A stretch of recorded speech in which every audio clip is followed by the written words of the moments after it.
Greetings, stranger. Welcome back to the Geode Center, stoically crossing the ever-stormy seas from Willowside to Escadar.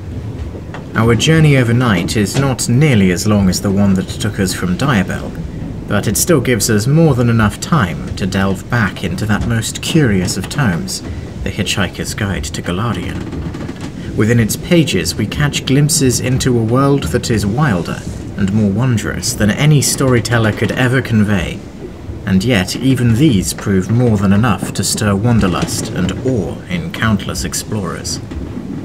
Tonight I would like to tell you about gargoyles, the creatures, not the statues, though the latter did indeed inspire the former for reasons far beyond simple architectural whimsy. Given that you joined me in my tour of the city at the center of the world, I can more or less guarantee that you have beheld at least one specimen with your own eyes, though it is doubtful that you recognized it at the time.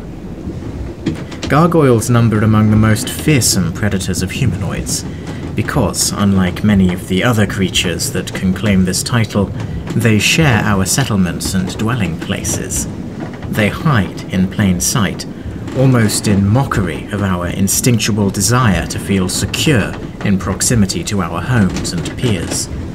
Nevertheless, a town plagued by a gargoyle does not take long to notice that some of its most well-adapted urban inhabitants have started to vanish in the night without a trace.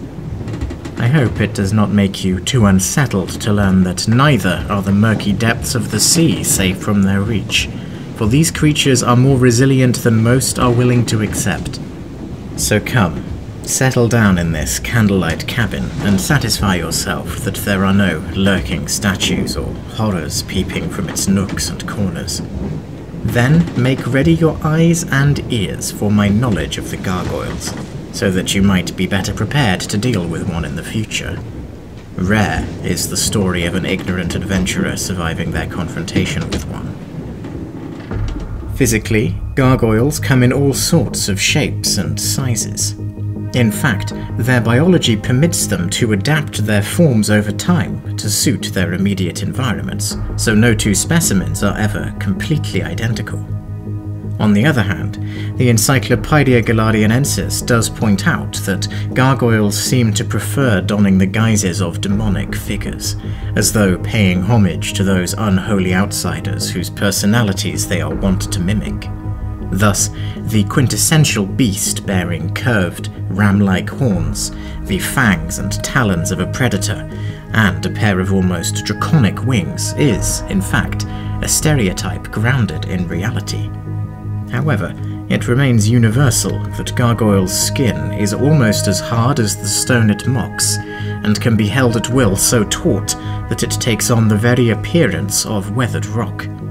Regardless of appearance, it is always resistant to all physical wounding, unless it is sourced from sky metal. The sky metal discussed in the guide is also known as adamantine, and its diamond-like hardness is indeed the only material that can penetrate the skin of a gargoyle without considerable effort. Alas, weapons forged and tempered with such a precious resource are too costly for most warriors, and therefore I advise to seek the assistance of one who can harness offensive magic, which bypasses this sturdy line of defense, to harm one. Do not think, however, that the hardiness of a gargoyle compromises its speed or agility. On the contrary, not only are all of them able to keep pace with even an athletic human, but most of them can also take to the air at even greater speeds. Indeed, it is better to keep one grounded as much as possible, as fearsome as they seem, because once a gargoyle has taken flight, you will be hard-pressed to hinder it. Its wings are not for show. No, it is not through the physical arts that you will find victory in subduing a gargoyle. Instead, you must pressure their intelligence, which compared even to your average humans is likely to be noticeably dulled. In this capacity they are best compared to ogres, trolls, or hellhounds. And thus, while they are capable of speech, and natively speak Terran, also called Petran, they are also comfortable communicating through sounds, gestures, and instinctual, emotional cries. By exploiting this mental weakness, the cunning adventurer is likely to be able to lure, trick, or trap a gargoyle in a scenario most disadvantageous to them, and thereby blunt their physical edge. Gargoyles are often solitary creatures, but congregations of small groups, typically around 4 but sometimes exceeding a dozen individuals, can occur on occasion. When this happens, the gargoyles are said to have formed a wing, and they are able to infest entire buildings without arousing too much suspicion. After all, a single statue perched on only one corner stands out, but 4 statues, assuming identical positions covering every angle of approach, blend in. I think it is perhaps against our nature to believe that living things could harmonize so perfectly and for so long, for indeed throughout all the daylight hours, a wing of gargoyles will remain totally motionless, with even their eyes forming a crust of rocky dust in exactly the same way our own eyes accumulate rheum during sleep. But do not be fooled. While the creatures do sleep like this, it is indistinguishable from standing sentry, observing the comings and goings of their prey below and around them. For once night falls, they make their move. Gargoyles have excellent dark vision. Luckily for us, wings of gargoyles rarely enjoy stability for long. Unlike the harpies we have previously discussed, family plays no part in their formation, which is rather driven only by a mutual, circumstantial convenience that is regularly challenged and frequently overcome by the beast's fundamentally individualistic nature. The fallout from a disintegrating wing can be a particularly violent affair, if theirs is the only suitable dwelling for some distance. After all, it is not as if every building looks appropriate donning a gruesome, demonic statue, regardless of how well adapted to the architecture it appears to be. In fact, this begs the obvious question: why do architects decide to commission genuine gargoyle statues for their structures if these also provide ideal cover for the true predatory beings? Well, the answer lies in deception. You see, a gargoyle cannot instinctively tell if a statue is real or disguised any more than we can.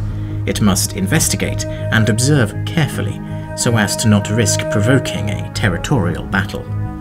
Therefore, when large cities first emerged on Galarian and certain gargoyles first began adapting themselves for life within them, a school of thought developed in architectural circles, particularly within devil and demon revering societies, that it would be best to fight fire with fire, so to speak. That is, to attempt to trick true gargoyles into believing that their buildings were defended, or at least already claimed, by another gargoyle wing. Whether or not this ever truly worked is a matter for some debate, but it does at least ground itself in some intuitive logic. The more important revelation from this history, however, which comes as a great and intimidating surprise to most who hear it, is the knowledge that gargoyles exist even beyond these dense, urban environments.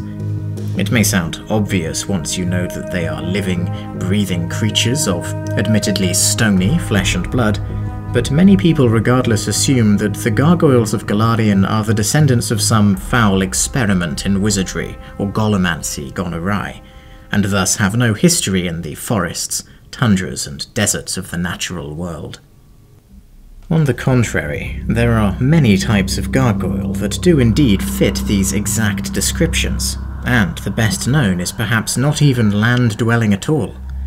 The creatures called capoacinths dwell underwater, particularly favouring the shallow coastlines visited by land-loving creatures. Thence they can surge forth with the tide, on land much resembling their roof-bound kin, to drown and dine on the unwary fisherman or traveller. Their wings are the only anatomical anomaly when compared to the standard gargoyles, as they have traded their ability to fly for superior control and maneuverability in water. Other variants of the gargoyle can be found clinging to mighty jungle trees in the Mwangi expanse, burrowing beneath the sands of northern Garun's desert stretches, and even blending into barren rock faces in the land of the Linorm King's icy tundras. Each of these is principally differentiated from the others through its skin, which invariably adapts to meet the requirements of its environment. Connecting all of these together is a final variant that is, thankfully, seldom born into this world, but is otherwise the cause of much anguish and woe.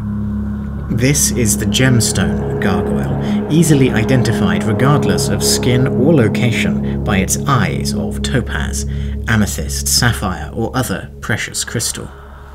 These rare specimens become natural leaders of their kind, and uniquely among gargoyles, they will actively seek to form wings of their own, which quickly become ruthless hunting parties, more stable than even a harpy flight. The gemstone gargoyles are not only able to compensate for the intelligence of their kin through their own guile, but their skins are also fortified against the element embodied by their eyes, in accordance with the principles of alchemy. For example, a gemstone gargoyle with eyes of ruby is likely to be resistant to fire, while one with eyes of emerald will shrug off acid, and so forth. Moreover, even adamantine can struggle to overcome the bolstered flesh of a gemstone gargoyle, which some claim to be at least twice as thick as their lesser brethrens. Now, for all their variations, all gargoyles do possess an additional quirk that adventurers would do well to use to their advantage. Thankfully, it is one that does not even necessarily require much preparation to exploit, although some work is normally needed to discern its exact manifestation in any given specimen. All gargoyles suffer from obsessive or compulsive tendencies, or fascinations with seemingly random topics. Once so ensnared, a gargoyle feels the need to spend countless hours ensuring, to its own elusive satisfaction, that it counts, organizes, or otherwise somehow studies its objects of interest. For example, I once encountered a gargoyle who was stupefied in the face of any skeleton, human or otherwise. After each meal, they would tend to the cleaning and arranging of their victims' bones in increasingly random ways, always seeking perfection in the imperfect. It therefore became a trivial matter of unleashing onto their resting place the leftovers from the local butcher's bins during the night when it was hunting, after which it was all too easy to dispatch the villain from afar. It is not easy to predict through which medium a gargoyle's obsession manifests, but it is more or less guaranteed that it will possess one by the time it reaches maturity. And although it could take the form of almost anything in theory, in practice I find their attention is often demanded by physical objects in a particular yet arbitrary category, so bones, coins, gems, weapons, anything that can be both held and be held is possible. Vampires are usually the ones associated with this kind of compulsive vulnerability, and indeed they can possess a similar quirk, but gargoyles are more reliably affected even than the blood-sucking undead. So, stranger, there you have the gargoyles. The next time you see one motionless atop a tower, ask yourself whether it is the result of architectural brilliance or predatory illusion. And if you want to surprise someone after dark, challenge them to recount the number of statues they thought they saw on some of Galadian's most distinguished and otherwise well-defended structures. There are invariably fewer to be seen. Just remember to undertake this under armed escort, lest tragedy and bloodshed visit you. Now, we will be arriving at Escadar soon. It is not only the home to Absalom's navy, but also to some of Eredon's most significant religious sites and histories. Furthermore, the Azaketi community holds a long-established presence there, and their connection with ancient Aslant makes for a remarkable tale. I am very much looking forward to offering you this final tour of Absalom before we must venture out into the wider world beyond. So join me on the pier after disembarking to experience Escadar in all of its aquatic glory. Well, until then.